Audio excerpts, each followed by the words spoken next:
Masya Allah. Tua kita mengatakan sili asa, sili asih, sili asuh, sili wangi, Kang. Mari kita praktekkan betapa luar biasanya itu. Bahkan sahabat saya kuliah S3 di UGM itu dijadikan sebagai disertasi filosof orang Sunda, sili asa, sili asih, sili asuh, sili wangi. Jadi disertasi Pak Helmi itu tentang filosof orang Sunda itu. Dr. Firdaus di Margahayu. 8 bulan yang lalu beliau meninggal dunia. Saking luar biasanya bagaimana filosof orang Sunda itu tentang sili asa, sili asih, sili asuh, sili wangi. Termasuk kodamnya adalah kodam siliwangi, silingwangikan di antara kita.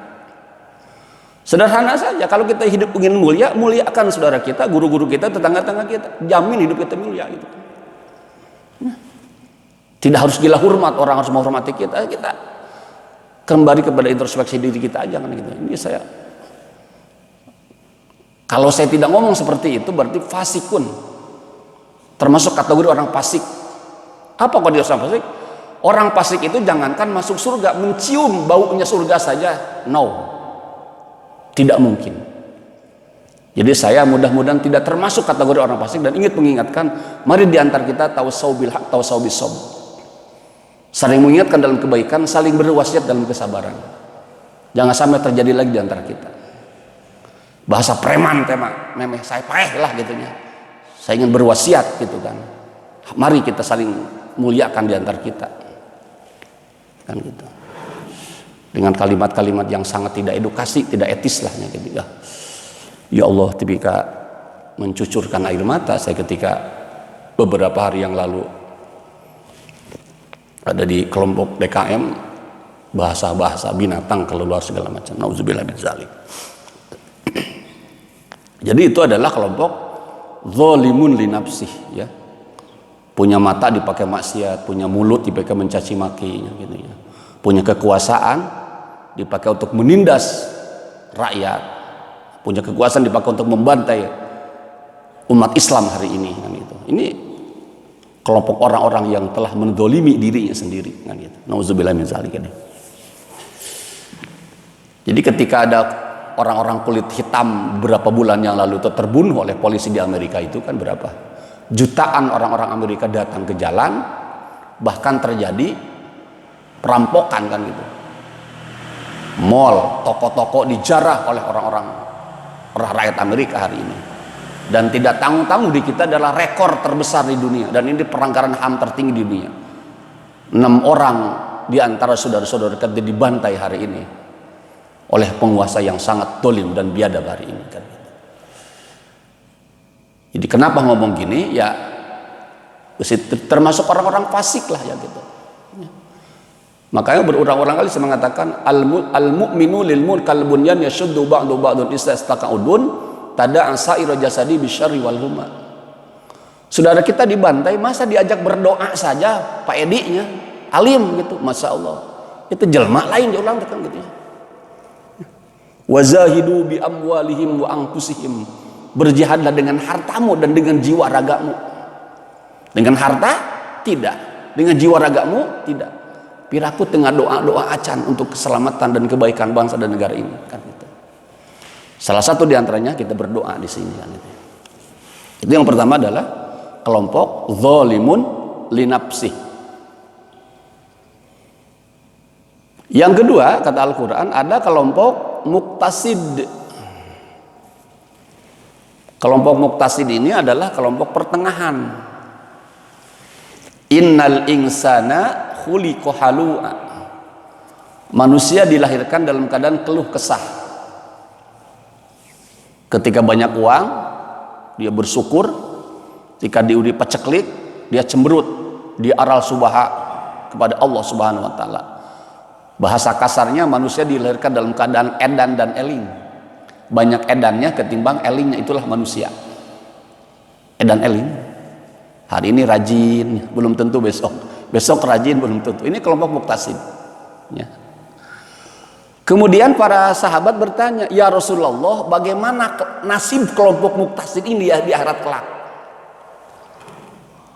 Rasulullah menjawab, kelompok muktasid ini akan mendapatkan hisaban dari Allah Subhanahu wa taala yaumun, satu hari. Jadi kakinya berjalan di atas api neraka 1 hari, dan di umbu-umbunya itu keluar nanah yang sangat menjijikan. Naudzubillah min zalik.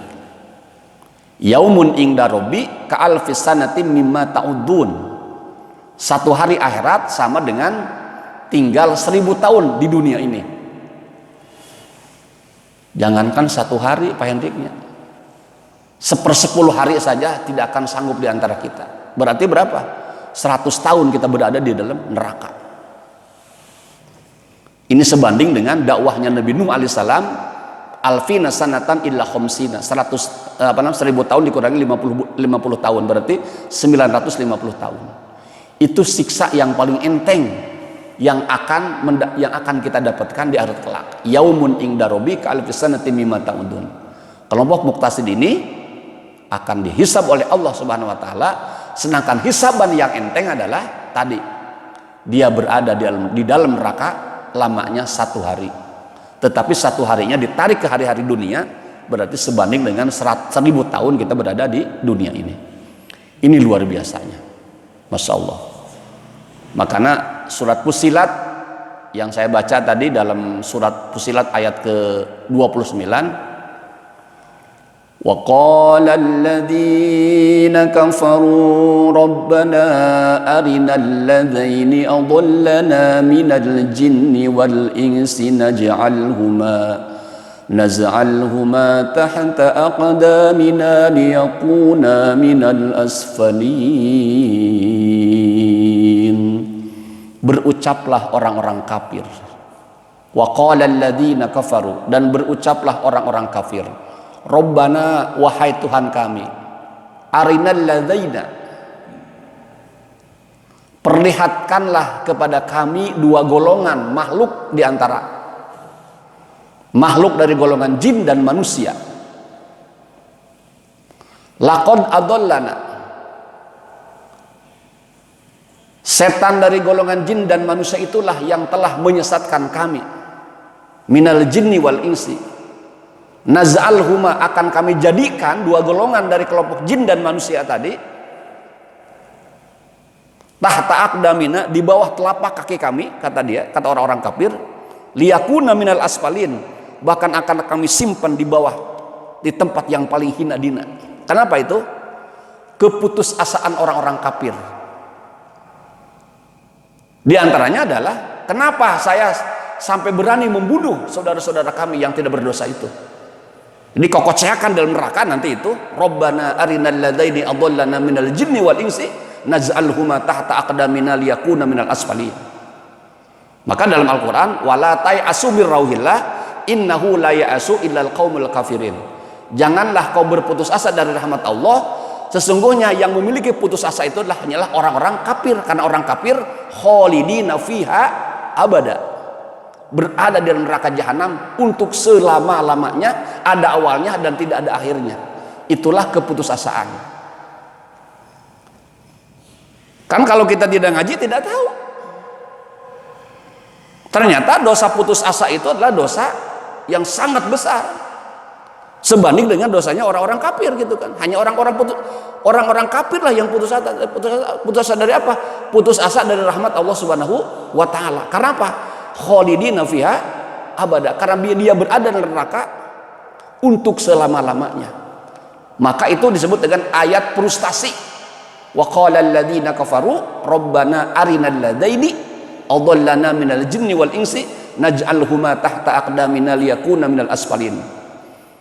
Bahasa premannya, betapa dendamnya orang-orang kafir karena dia telah digelincirkan oleh setan dari golongan jin dan manusia, sehingga melakukan kerusakan dan melakukan pembantaian terhadap manusia sesamanya. Tetapi terlambat. Karena apa? Karena dia sudah berada di dalam neraka jahanam. Maka tubu ilallahi taubatan nasuha. Marilah kita melakukan tobat sebelum pintu tobat ditutup oleh Allah Subhanahu wa taala. Subhanallah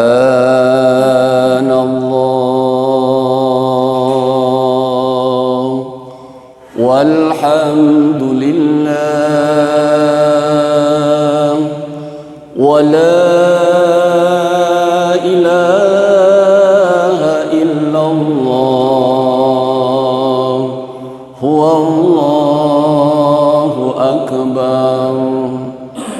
Subhanallah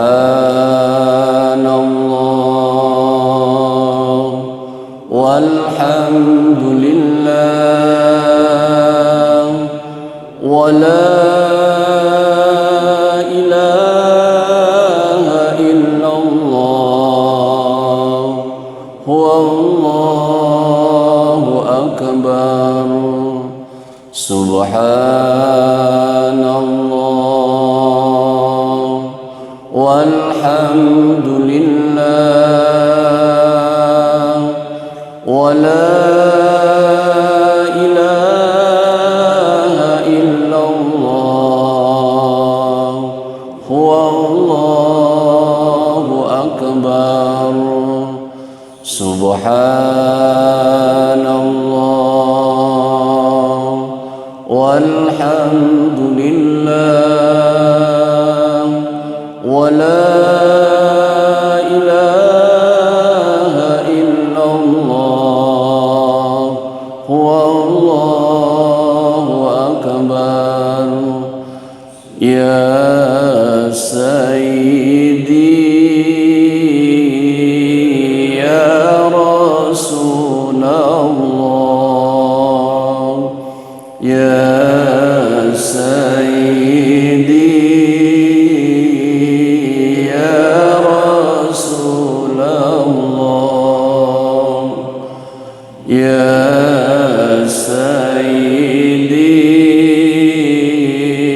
ya Rasulullah ya Sayyidi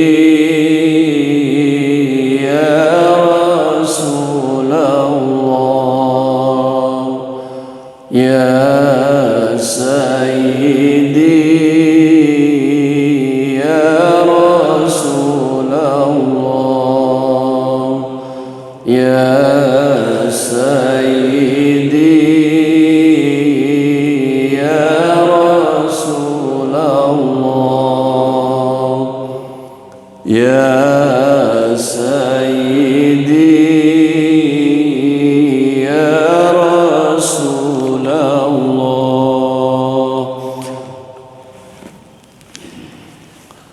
Jadi kalau kita bisa berdampingan hidup dengan orang-orang non-muslim, dengan orang-orang kufar gitu kan. Kemudian ada celotehan, kalau kamu ini senangnya dipanggil orang kafir atau non-muslim. Kalau kafir itu kan menolak kebenaran, kalau non-muslim, non itu tidak, muslim itu selamat, berarti tidak selamat. Oh, lebih baik dipanggil orang kafir saja. Kalau orang non-muslim itu.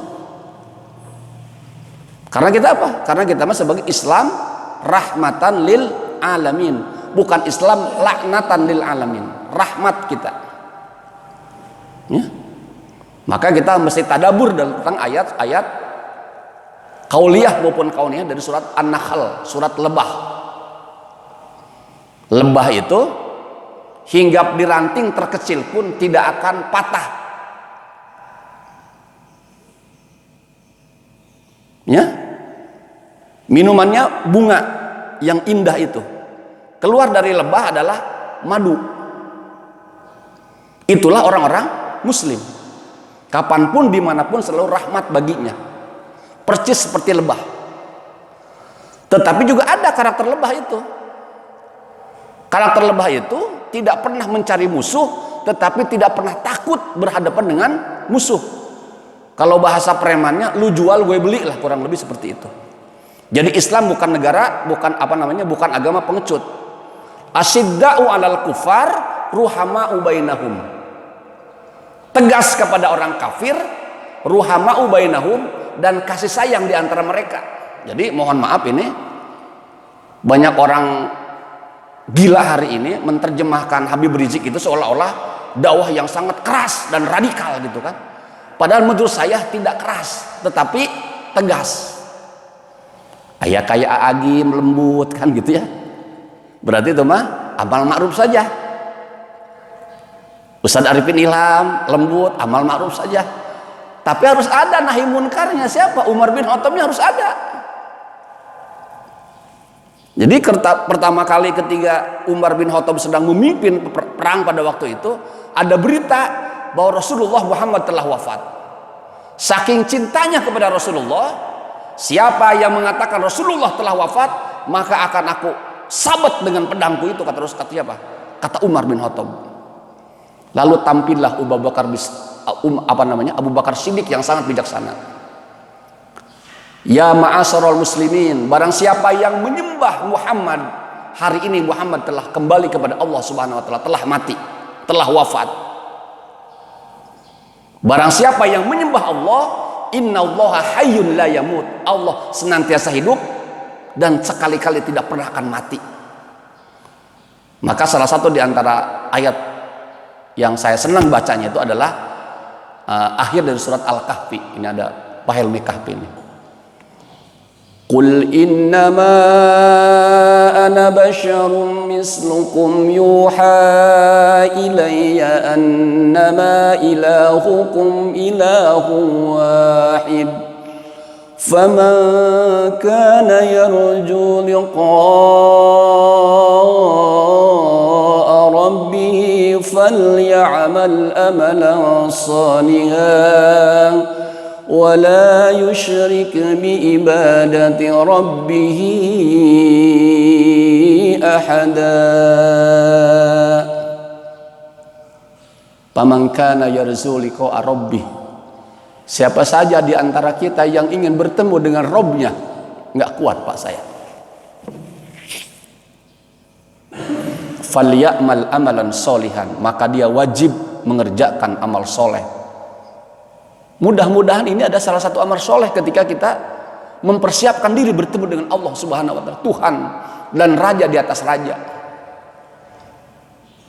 Tuhan yang sangat bijaksana. Falya'mal amalan solihan, maka kerjakanlah amal soleh. Wala yusyrik bi ibadati rabbih ahada, dan tidak seorang pun ketika menyembah kepada Allah dengan menyekutukannya. Ya? Ini dalam rangka apa? Dalam rangka liqa rabbih. Maka doa yang sangat terkenal yang tiap hari kita baca, Allahumma inna nas'aluka ridhoka. Ya Allah, aku bermohon kepadamu agar aku senantiasa berada dalam ridhomu. Wal jannah, dan aku pun berkenan ingin masuk kepada surgamu. Wa na'udzubika min sakhatika wan nar, dan jagalah aku semua dan jagalah kami semua ini dari siksa api neraka. Ternyata nikmat surga itu dikalahkan oleh nikmat ridho dari Allah Subhanahu wa taala. Jadi ternyata nikmat mendapatkan ridho Allah itu mampu mengalahkan kenikmatan surga. Mana doanya tadi? Allahumma inna nas'aluka ridhoka wal jannah wa na'udzubika min sakhatika wan nar. Tetapi sebagian riwayat ketika Sayyidina Ali ditusuk oleh Ibnu Mulzam ketika memimpin sholat berjamaah dalam syakaratul mautnya, malaikat Jibril menyisingkan sayapnya dan mempertontonkan tempat kembali Sayyidina Ali surga. Kata Sayyidina Ali, ya Rob, inilah detik-detik yang kunanti. Jadi tembusan samurai yang masuk ke dalam perut itu terkalahkan oleh nikmatnya melihat surga. Padahal Sayyidina Ali masih berada di dunia ini. Saking apa? Belum sampai ke surga, tapi gambaran kenikmatan surga itu mampu mengalahkan tusukan samurai yang berada dalam perutnya itu. Ya Rob, inilah detik-detik yang kunanti. Maka Al-Quran menyebut, ya ayyatuhan nafsul mutmainnah irji'i ila rabbiki radiyatan mardiyah fadkhuli fi ibadi wadkhuli jannati. Wahai jiwa-jiwa yang tenang, yang mudah-mudahan saya dan kita semua ketika dipanggil oleh Allah Subhanahu wa taala dalam keadaan tenang. Kenapa? Tenang karena Allah telah mengampuni seluruh dosa-dosa kita, dan Allah berkenan memperlihatkan kepada kita sekecil apapun kebaikan yang pernah kita lakukan di dunia ini. Maka kita tenang, tidak gelisah. Jadi mohon maaf, saya pernah menguburkan mayat gitu ya, warga Permata Biru, seorang gadis gitu kan. Dia alumni Polban, Politeknik Bandung, kerja di PT Sepron, baru 18 bulan punya mobil, kemudian belajar mobil, kemudian dihantam oleh kereta Cimekar itu, jebret, meninggal, dikuburkan di daerah Cikoneng, daerah Cikutra itu asli ya, sudah gajinya juga luar biasa, hampir 25 juta pada waktu itu. Terus sudah mampu memberikan rumah kepada ibunya dan memberikan mobil. Itu Pak, saya mendapatkan keistimewaan puasa. Itu harum Pak. Itu si mayatnya harum, sengit. Oh, ini tanda-tanda husnul khotimah. Nah, termasuk saya juga yang ngurus di PT Sepron itu di daerah apa itu? Di daerah Sukabumi, di puncak Gunung Salak itu, luar biasa kan gitu, luar biasa. Ada juga saya pernah memandikan mayat itu bau gitu kan ya gitu. Terus mukanya itu baud, tidak tersenyum gitu kan gitu. Ini gambaran buat saya secara pribadi gitu kan. Jadi hari ini saya anjurkan yang masih siun meninggal dunia, coba hari ini berusaha memandikan mayat, mengkafani mayat, kemudian menguburkan mayat. Insya Allah Pak, yang saya rasakan itu lebih hebat daripada dapat hadiah mobil Fortuner sekalipun. Allah penuhi dengan kebahagiaan dada itu. Kenapa? Ya Allah, Allah memperkenankan kita untuk mulasara mayat gitu ya. Mas Yana nusieun kene ku mayit, isukan praktek bener maut panggeulana datang. Lamun teu bisa belajar ka Ustaz Nuh tah. Belajar KDKM, Dewan Keluarga Mancing Paji Rahmata, bejana kudu panggeulana Paji Opik. Tidak percaya, saya sudah merasakan. Oh, ternyata inilah kenikmatan, kebahagiaan yang tidak pernah tergambar oleh kenikmatan dunia gitu. Sok buktikan. Ini mayat luar biasa. Ada mayat bayud gitu. Oh ternyata. Kenapa? Karena dia meninggalkan dosa-dosa yang belum sempat dia taubati dan sebagainya. Yang terakhir, kelompok manusia yang ada dalam Al-Quran itu adalah kelompok sabiku nabil khairat. Ini tugas kita semua. Sabiku nabil khairat itu adalah kelompok-kelompok yang cepat lari dalam kebajikan. Ya. Sabiku nabil khairat. Siapa yang tadi malam menghatamkan Quran, kata Nabi kepada para sahabat, aku ya Rasulullah. Siapa yang tadi malam qiyamul lail, aku ya Rasulullah. Siapa yang subuh ini jengkuk orang sakit, aku ya Rasulullah. Siapa yang subuh ini berbagi dengan anak yatim dan fakir miskin, aku ya Rasulullah. Itu Abu Bakar Siddiq semua. Kata Umar bin Khattab, aku tak sanggup lagi melawan kebajikan yang dilakukan oleh Abu Bakar Siddiq. Abu Bakar Siddiq termasuk kelompok orang-orang sabiqu nabil khairat. Maka surat Yusuf memberikan pembelajaran kepada kita, la tadkhulu min abwabil wahid wadkhulu bin ababil mutafarriqah. Ini pesan Nabi Yusuf, ini pesan Nabi Yakub kepada putranya ketika akan masuk kota Mesir pada waktu itu. Janganlah kau masuk dari satu pintu, masuklah dari pintu-pintu yang berbeda. Kenapa? Karena kamu kalau masuk dalam satu pintu tidak ada jaminan keselamatan untuk kalian. Jadi berpecah-pecah itu. Ini mengindikasikan untuk kita hari ini, kita bisa saja ada orang yang masuk surga karena ahli sedekah, ahli tahajud, ahli duha, ahli birrul walidain, ahli masjid, membuat rumah sakit, membuat jembatan, menghormati tamu, memuliakan tetangga, memuliakan orang tua. Pertanyaan untuk kita, jangan sampai kita di antara pilihan-pilihan surga itu tidak ada di situ kita. Sedekah kita tidak ada, tahajud kita tidak ada, berbuat baik kepada orang tua kita tidak ada, doa kita tidak ada, infak termasjid tidak ada, membantu tetangga tidak ada, menolong fakir miskin anak yatim tidak ada. Jadi ini pilihan untuk kita dan tidak mungkin kita pilihan-pilihan itu kita porong semuanya supaya mungkin. Ini ahli sedekah, ahli masjid, ahli Quran, ahli anak yatim, nyin jambatan, nyin rumah sakit, nyin panti jompo dan sebagainya. Silahkan pilih oleh kita. Jadi ada 114 surat dalam Al-Quran, itulah simbol dari 114 pintu surga yang harus kita masuki. Ulah sampai tahajud kita tidak ada hari ini, sedekah kita tidak ada, nolong tetangga juga tidak ada, berbuat baik kepada orang tua juga tidak ada. Karena nggak mungkin kita borong semua, karena keterbatasan kita. Jadi saya ingin mengajak kepada jamaah sekalian, belajar dengan ustadz manapun silahkan. Yang terjadi hari ini, kalau dia penganut NU, kudu belajar teh ke ulama NU semua. Kalau dia penganut Persis, harus kepada ulama Persis semua. Kalau dia penganut Muhammadiyah, harus ke Muhammadiyah semua. Gitu. Pada apa? Kita ingat di atas langit ada, jadi nggak bijak kita gitu. Kenapa? Dauh tiditun ada sebagainya. Kenapa? Kata Imam Syafi'i, semakin saya menceburkan diri dalam dunia ilmu, semakin paham kebodohan diri saya. Saya ketemu dengan Ketua PW Persis, Ustadz Pak Aceng Jakaria.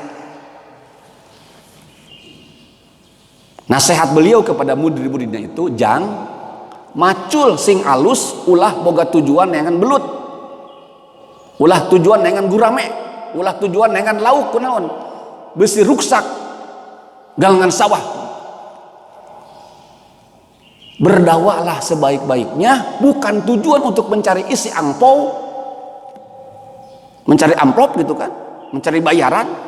Tetapi kalau ada orang yang ngasih ikan lele, ikan patin, ikan gurame, ambil. Rizkun minallah tarajul minanas lah kurang lebih. Kenapa? Karena itu bukan tujuan.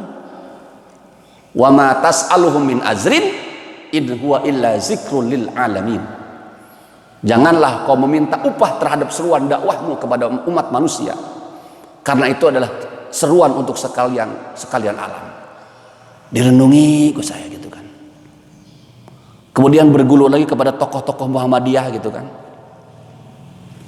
dimana Aisyah itu adalah ternyata salah satu TK-TPA terbanyak di Indonesia, dan konsennya pada dakwah sosial ya. Karena pendiri Muhammadiyah selalu dulu Kiai Haji Ahmad Dahlan itu menyampaikan ceramah tentang al-maun itu sampai 45 kali dalam forum yang berbeda. Dakwahna teh menjelaskan al-maun terus, ara'aital ladzi yukadzibu bid-din fadzalikal ladzi yad'ul yatim wa la yakhuddu ala ta'amil miskin. Kata beliau, aku tidak akan pernah merubah tema ceramah, tema tausiah ini sampai umat Islam sadar untuk mengamalkan ayat-ayat ini. Tahukah kalian siapa pendusta agama itu? Ara'aital ladzi yukadzibu bid-din fadzalikal ladzi yad'ul yatim wa la yahuddu ala ta'al miskin. Dialah orang yang menghardik anak yatim dan enggan memberikan makan kepada orang miskin. Makanya panti-panti asuhan Muhammadiyah di mana-mana luar biasa sekali. Ya. Jadi bahasa saya adalah jangan pernah alergi belajar dengan siapapun. Kenapa? Saya pun semakin paham. Ternyata semakin bodoh hirup teh kan itu. Ningali ulama ini luar biasa ilmunya, ulama ini nanaon urang teh kan gitu ya. Kenapa? Karena disibukkan. Ternyata apa yang kita pahami hari ini, ilmu yang kita dapat, nanaon Pak Aris, nggak ada apa-apanya. Ya. Maka kata Al-Quran, wa'tasimu bihablillahi jami'a wala tafarraqu. Ya. Jadi berpegang teguhlah kepada tali agama Allah, wala tafarraqu, dan janganlah berpecah belah. Gitu. Itu dulu waktu pertama kali serah terima jabatan Polda Jabar Pak Rudi, karena asli orang Cimahi. Kebetulan saya yang menjadi tugas khutbahnya itu waktu itu, yang kemarin dipecat gara-gara kejadian Megamendung itu kemarin, Polda Jabar itu. Ternyata beliau waktu itu, saya masih ingat ceramahnya itu kepada prajurit. Saya informasikan, saya instruksikan kepada seluruh anggota Mapolda Jabar agar kalian mengurangi sejumlah daftar keinginan agar hidup tidak stres. Silakan saja, sekali-kali Jumat di mana? Jumatan di Mapolda Jabar, Al-Aman Mapolda Jabar itu. Apalagi sekarang sudah megah masjid kan, lantai 2 itu. 15 menit sebelum khatib naik mimbar itu adalah zikir Asmaul Husna. Ya Allah, ya Rahman, ya Rahim, ya teduhnya gitunya, adem gitu kan. Jadi kalau ada orang yang di dekat dibacakan kalimat thayyibah, Asmaul Husna kemudian alergi dan tidak teduh, pertanyakanlah kan gitu ya. Nah, secara pribadi saya, ya Allah gitu kan, asa seolah-olah tetangga telah menyiapkan lubang kubur untuk kematian saya gitu kan, ketika dibacakan kalimat-kalimat thayyibah. Itu yang saya rasakan. Nggak tahu dengan bapak-bapak lah gitu. Maka saya ketika Arifin membacakan subhanallah walhamdulillah, Pak, asa jengkal kematian gitu ya, Pak Helmi ya gitu. Subhanallah walhamdulillah wa la ilaha illallah huwallahu akbar. Subhanallah walhamdulillah wa la ilaha illallah huwallahu akbar. Subhanallah walhamdulillah wa la ilaha